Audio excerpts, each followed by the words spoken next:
Bonsoir et bienvenue. On est jeudi, déchaîné du jeudi. Landry Salanon nous dira si ils ont sacrifié à la tradition ou pas. Alors, Landry Salanon, bonjour. Bonjour, Joël et Tonji. Ils ont sacrifié à la tradition. Évidemment, c'est la tradition avec le déchaîné du jeudi qui s'intéresse évidemment à un sujet, je l'ai dit, à cet acteur ivoirien, le général Makosso, voilà, qu'on sait très bien, très populaire sur les réseaux sociaux, très averti tout de même des réalités au Bénin, mais qui menace, voilà, venir défier les divinités ici. L'hebdomadaire satirique trouve en tout cas les mots et les images pour lui apporter quelques précisions, notamment certains avertissements.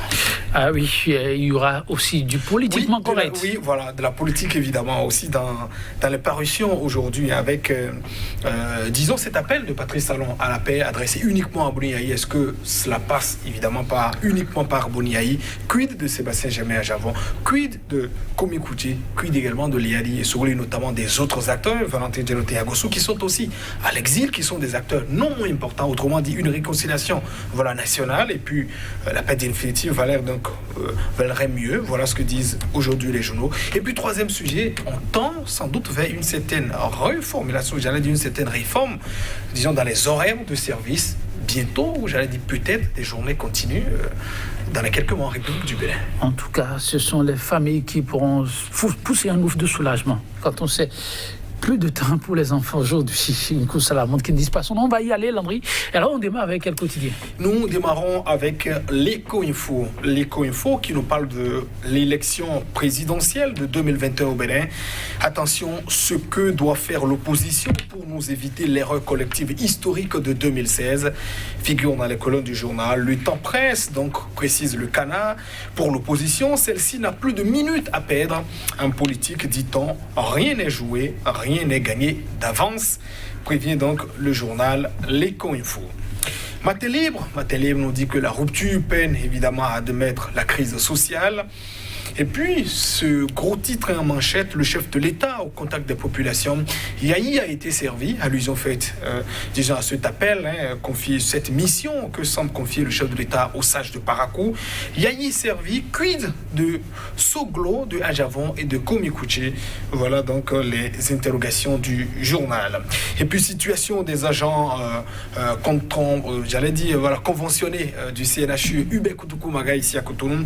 Il y a 2 syndicats retenus qui font donc des dénonciations.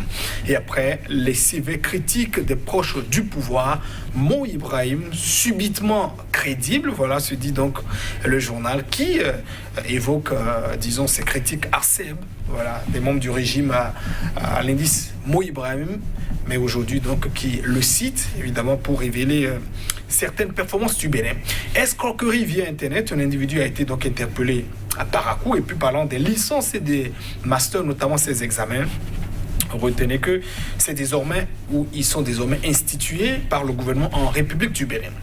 Point Média s'intéresse à la politique avec cette tournée de Patrice Talon sur le terrain. Le surgit, agit, disparaître à nouveau en application, s'interroge le journal. Surgit, agit et disparaître, voilà, slogan de Patrice Talon évidemment pendant la campagne électorale en 2015, où l'intention était donc de prendre le pouvoir, voilà, l'exercer et puis s'éclipser en 5 ans.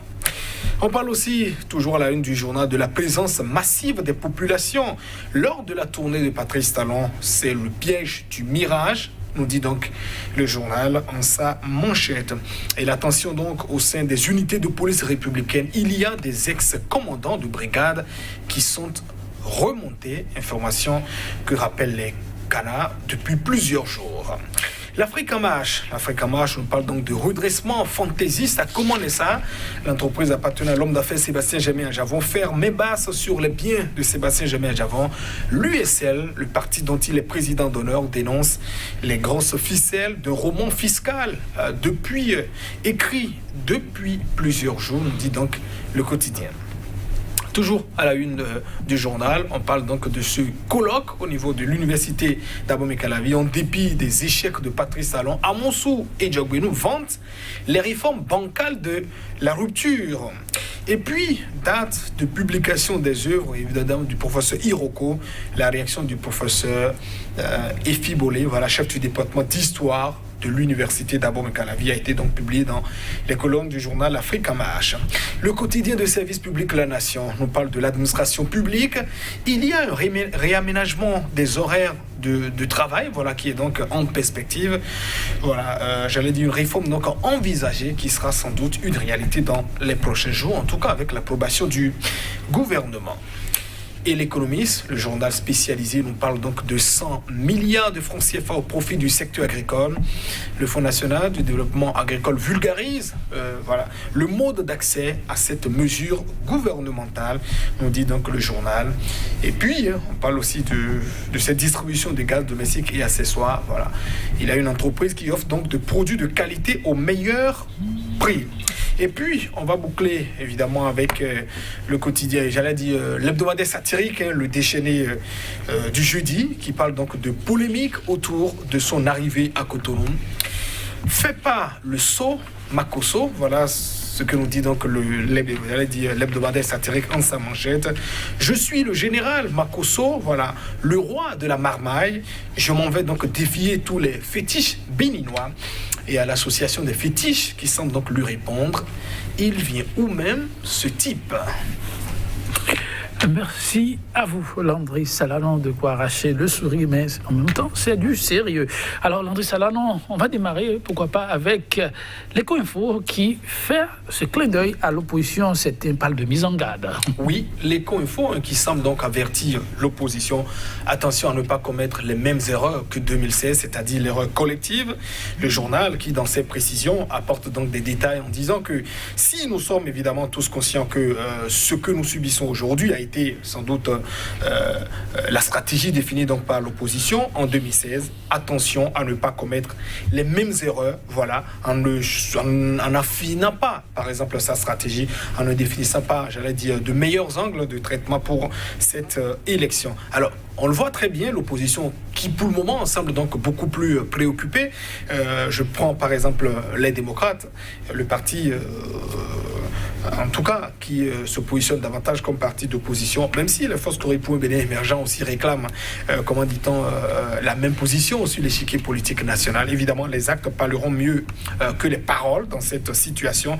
Donc, si les démocrates, pour le moment, sont encore préoccupés à aller rechercher le récépissé, on le voit très bien. Alors, auront-ils sans doute ce récépissé d'ici avant les élections et après l'obtention de ce récépissé, si évidemment le parrainage, les mesures n'étaient donc pas levées, voilà, que feront les membres de ce parti politique? Donc, l'opposition, en tout cas, et les autres formations politiques qui ambitionnent prendre le pouvoir, arracher le pouvoir à Patrice Talon, doivent évidemment beaucoup anticiper dans leur réaction les stratégies à mettre donc en place et avoir des plans, comme on le dit souvent en politique, de A jusqu'à Z, et non donc attendre jusqu'à la dernière minute pour commencer également à se plaindre. Même si elle peut aussi se réjouir, disons, de sa diversité aujourd'hui, je parle de l'opposition, candidat Zanaï de coin, voilà, les démocrates aussi, Boni Yaï de nôtre, en tout cas, Sébastien Jamais Diabon, et puis les autres aussi sans doute qui sont donc en exil, Komi Kouché, et voilà, Valentin Dianoté Akoso, qui partagent aussi, disons, une certaine idéologie, en tout cas aussi qui sont contre la gouvernance actuelle du régime, s'ils veulent évidemment avoir le pouvoir, pour arracher le pouvoir en 2021. Je crois qu'il y a, cette opposition a aussi besoin d'une certaine organisation et de savoir, c'est vrai, nous sommes cette diversifiée, mais comment nous entrons également en action? Est-ce que c'est de façon séquencée, qui sont ceux évidemment qui nous aident, et de savoir que l'adversaire aussi qui est en face est un adversaire très redoutable. Il s'agit quand même de Patrice Talon, dans l'histoire, premier à avoir arraché le pouvoir à son adversaire pratiquement ennemi, voilà, en 2016, ça n'est pas donc rien, et qui, avec les signaux en tout cas qui sont donc avancés, montre clairement qu'il a envie de conserver le pouvoir. On attend officiellement le j'aviserai, disons, ce que la réponse officielle que nous donnons donc à ça. Donc, attention à ne pas que se contenter uniquement sur les questions de WhatsApp et non à pleurnicher sur des fourras et à faire trucs. Il faut travailler pour finir sa stratégie, anticiper notamment, parce que celui qu'on a en face, je voudrais dire que l'opposition a donc en face, Patrice Talon, n'est pas un moindre candidat, voilà, c'est redoutable, je le répète une fois encore, et il faut savoir évidemment anticiper comme lui, si en tout cas cette opposition envisage prendre le pouvoir en 2021. En tout cas, bon attend de salut Landry Salanon, Matin Libre à présent, autour de la question de la paix et de la réconciliation qui intéresse tous les Béninois. Oui, et cette réconciliation, l'appel du chef de l'État, notamment au sage de Barakou, avec cette mission qui semble donc leur confier, a dit si nous ne sommes pas parvenus individuellement, c'est-à-dire Boni Yayi et lui, voilà, on vous confie cette mission, peut-être que vous pouvez donc aider à quelque chose. Et la question que beaucoup se posent, est-ce que, disons, le retour de la paix, voilà, passe uniquement dans le Bénin, notamment le fait de baisser le mercure, comme on le dit, passe uniquement par la réconciliation avec Boni Yayi. Boni Yayi est sans doute, j'allais dire, un élément essentiel pour faire ramener donc le calme, mais il n'est pas évidemment le seul membre d'un parti politique, du président d'honneur d'un parti politique, évidemment, mais il y a également d'autres acteurs importants qui ont donc beaucoup de militants, voilà, qu'il faut évidemment, avec lesquels il faut donc parler pour tenter de ramener le calme. Et je m'en voudrais ne pas citer Sébastien Germain Javon, je m'en voudrais ne pas citer Komi Kouché, je m'en voudrais ne pas citer également Valentin Djemouté Angossou, Léadi Soglo, voilà également Soglo père, mère également, Madame Vieira Soglo, et puis tous les autres acteurs, voilà, qui subissent peu ou prou, disons, les affres de cette gouvernance depuis 2016.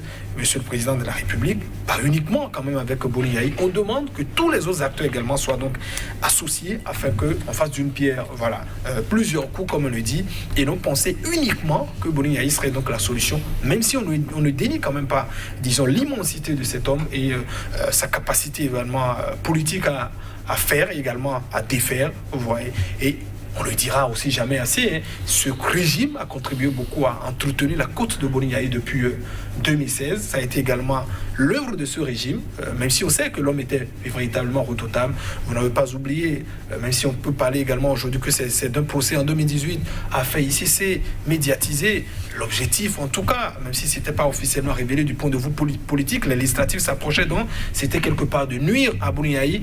Contrairement à ça, il est sorti ragaillardi une fois encore. Voilà, 52 jours cloîtrés et pourtant l'homme demeure toujours vif. Merci à vous, Landry Salanon, chers téléspectateurs. Ce sera tout. Au revoir.